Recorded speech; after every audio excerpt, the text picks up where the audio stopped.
an innocent woman gets trapped in a web of intrigue. This was somebody trying to do the right thing, got wrapped up in something she didn't want to get involved with. This sounds like a very aggressive and very personal attack. The more investigators learn about the assailant, the more her secrets begin to come to light.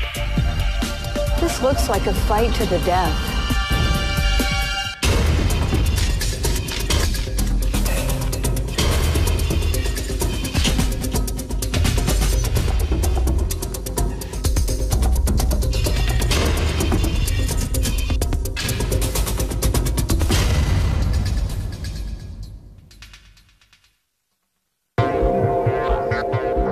Merritt Island, Florida.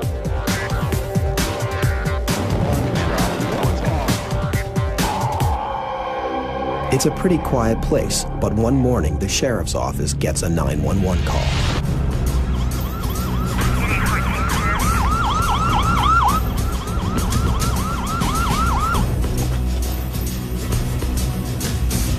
We received a 911 call here at the church. When I arrived, I observed a white female about 30 years old bleeding inside the car. She appeared to be deceased. Further observation, we found a blood trail coming from the passenger side door here in the pavement away from the car. We then notified homicide.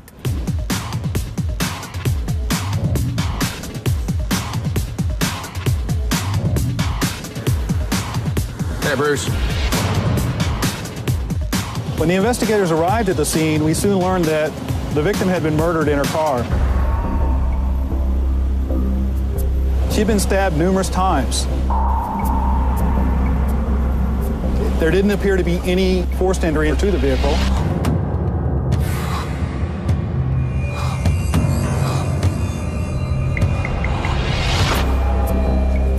But the victim's purse is missing. Is this a robbery gone wrong? The car's registration says the victim is Tracy Lynn Bagwell.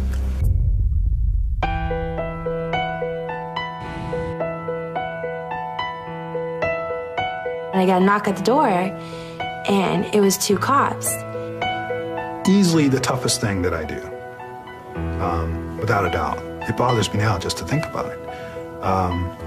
Having to tell them that someone that they love and care about has been murdered. Our daughter, Chanel, gave us more of a background about Tracy. Single mom, trying to do her best to survive. And helping others. She worked with foster children at the Department of Children and Families. She loved her job. Just helping these kids, she was making a difference. She really loved to help people, and that's kind of how she ended up as a social worker.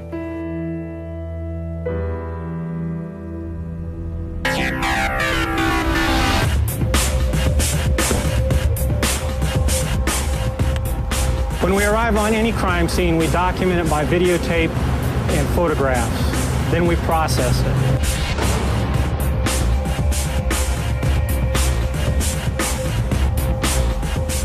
We found blood on the ground, and with the local crystal violet, we began to detect other blood evidence. Local crystal violet is a chemical that reacts to the aminos in the blood, and it stains in a pattern and reacts to it. The samples were then submitted to a laboratory for further development. The car is impounded and scoured for evidence.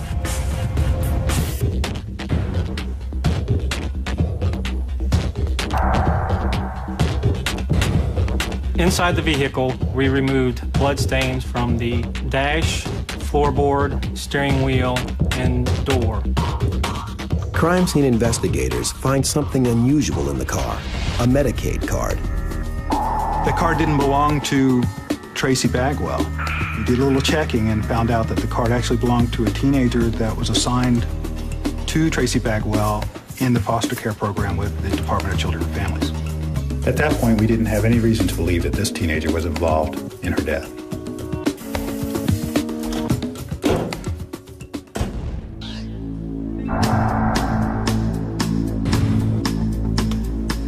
Tracy Bagwell died of multiple stab and incise wounds. 37 were on the face, neck, head, and the torso. She also had multiple stab wounds on both hands, forearms, and also some on the arms. And those are considered as the defense wounds.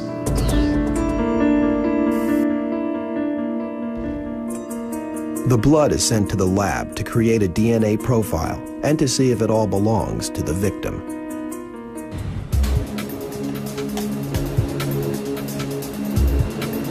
As we expected, most of the blood that we gathered from the car belonged to Tracy Bagwell, but there were some stains that weren't hers. Now we want to know whose blood that was. Investigators compare the DNA from the blood found at the crime scene to DNA records in CODIS, a database of repeat criminal offenders. They're hoping to find a match. But this time we didn't get one.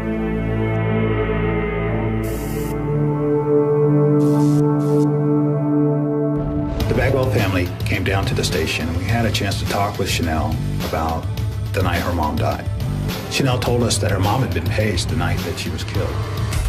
But the pager wasn't found with the body.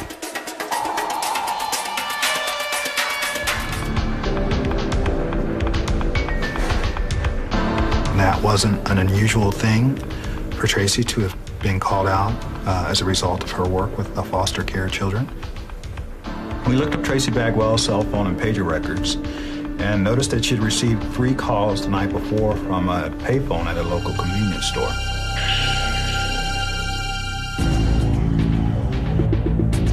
We came here hoping that video surveillance of the store may have captured the person on the phone making those calls. When I spoke to the store clerk, she told me that their surveillance video camera doesn't reach all the way to the payphone. A promising lead turns into a dead end.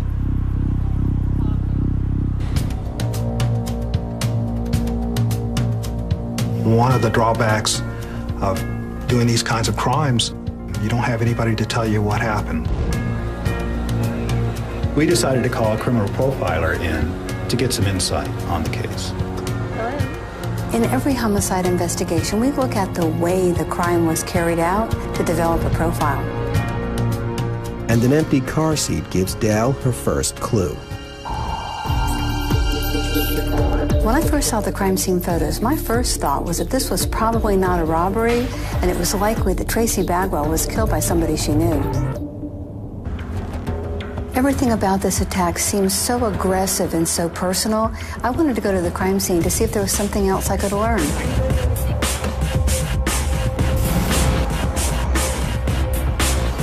Yeah, this is the area that we actually found Tracy's car. When we got here, her car was the only car in the parking lot, and she had been stabbed numerous times around her chest and neck area. Is there any indication that someone had forced their way into the vehicle? There didn't seem to be any forced entry into her car. All the windows were rolled up. All the doors seemed to be secured except for her door. The driver's door was slightly ajar. It sounds like the victim knew the offender and she was waiting here in the parking lot for them to arrive, and she unlocked the door and let them in.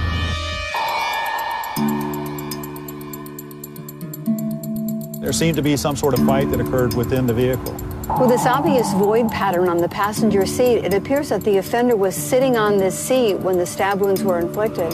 Yeah, you can see the blood that's there seems to be transfer more than it is spatter. Exactly. So the person blocked the path of any bloodshed onto this part of the car. And the victim's purse and pager are missing.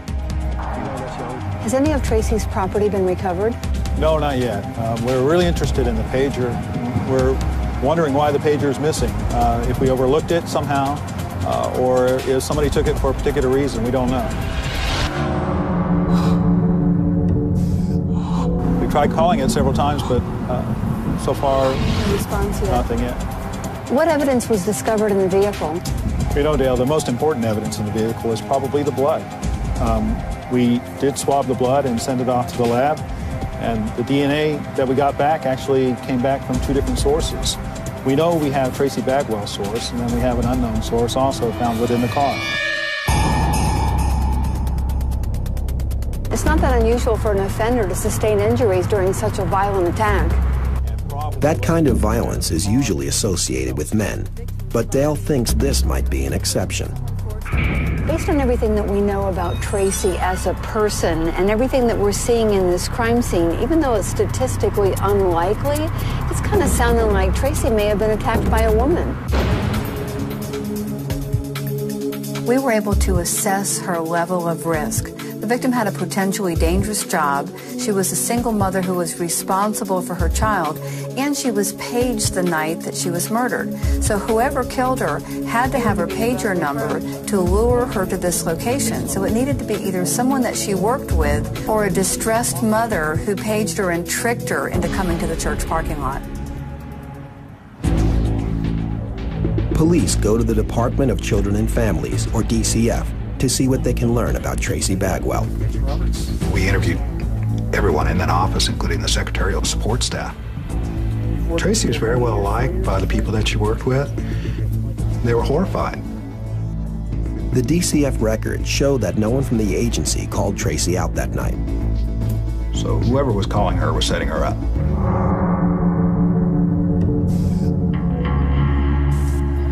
Tracy's coworkers told the detectives that they were afraid.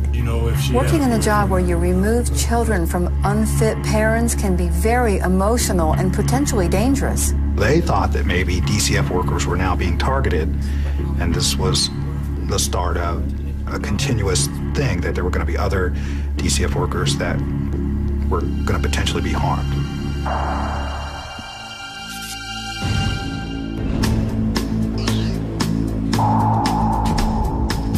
Detectives began to read through each individual case file of parents who had lost custody of their children to see if there were any violent threats made. And they needed to find out if one of those parents killed Tracy Bagwell. Detectives discovered something that they didn't expect. For investigators, it's something that's not there that may spin this case in a new direction. Detectives are at the Department of Children and Families investigating the murder of Tracy Bagwell. We saw this offender as someone who was desperate and out of control. Everything at the scene suggested that they lured Tracy to this location and they came armed with a knife and intended to kill her. We just didn't know why. Detectives looked through hundreds of files hoping to discover a possible suspect in Tracy's death, but instead they found something else. A complaint filed by a teenager in the foster care program. And detectives recognized the name. It was the same teenager whose Medicaid card was found in Tracy Bagwell's car on the night of her murder. This was worth looking into.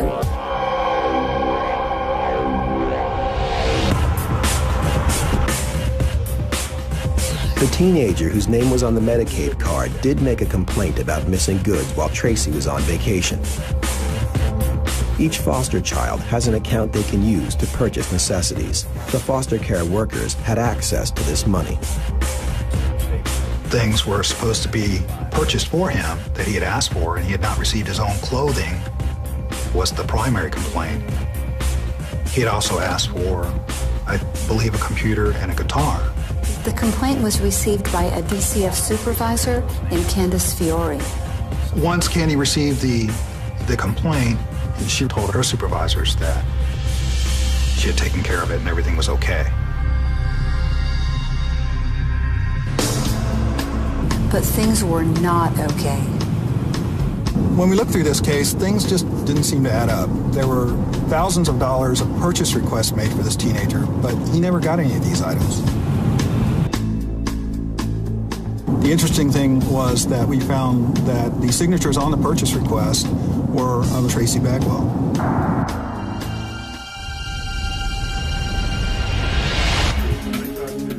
As detectives are piecing together this new information, a veteran detective named Don Brown decides to give Tracy's pager another call.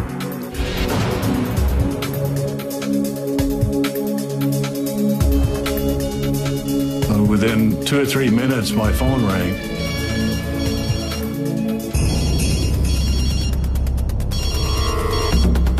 Hello? I could hear somebody breathing on the other end.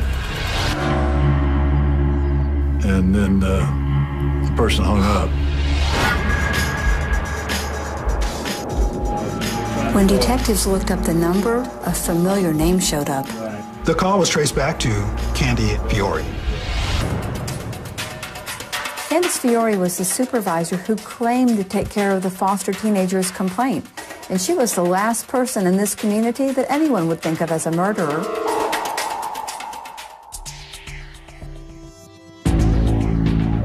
Detectives went to talk to Fiore, but as they were arriving at her home, she was pulling out of the driveway. Police follow her to a convenience store right across the street from the crime scene.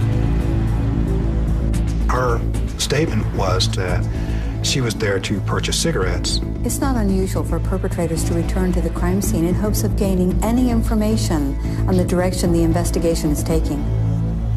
While they were standing there, one of the investigators called Tracy Bagwell's pager. And from Candace's car, they hear a beep. Investigators have tracked Tracy Bagwell's missing pager to Candace Fiore. We thought that whoever killed Tracy Bagwell was a woman and a co-worker. Candace Fiore certainly met this criteria. And the fact that she answered Tracy's pager when the police called it made her an even stronger suspect. When Fiore hands the pager to detectives, two very important things stand out. They noticed injuries to the back of her hand, and there was what they believed to be smearing of blood on the face of the pager where the numbers are.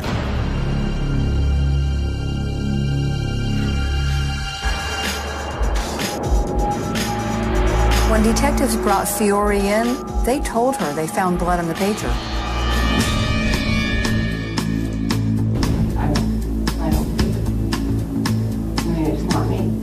She couldn't explain the blood. Mrs. Fiore agreed to give detectives a DNA sample. Fiore's DNA and the blood from the pager were sent to the Florida Department of Law Enforcement's crime lab for testing. While they were waiting for the lab reports to come back, the detectives really began to focus the investigation on Candace Fiore. And you thought it was your pager? Fiore said that she must have picked up Tracy Bagwell's pager by accident. Detectives didn't have enough evidence at that time to charge Candace Fiore with Tracy Bagwell's death, but she was not off the hook. Are they going to search? We'll search your vehicles, we'll search your cars, we'll search everything.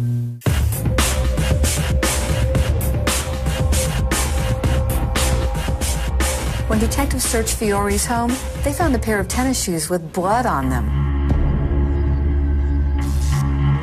We also found a knife that we believed could have created the wounds that we saw on Tracy. As they continued their search, they found many of the items that were reportedly bought for the foster teenager in her home. We found brand new TV sets, a lot of electronic appliances.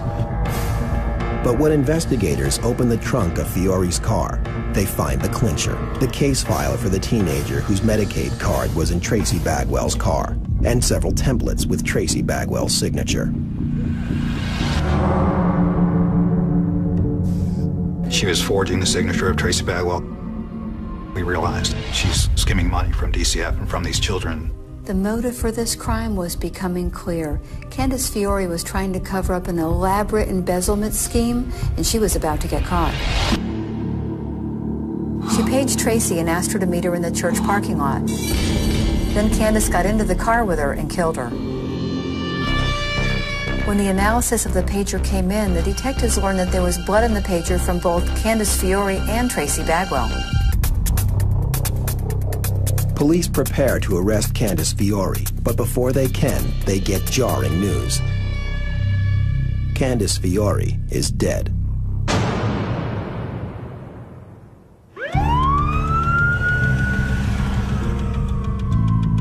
Her husband discovers her body in the family pool. Although Fiore's family disputes it, police believe she committed suicide.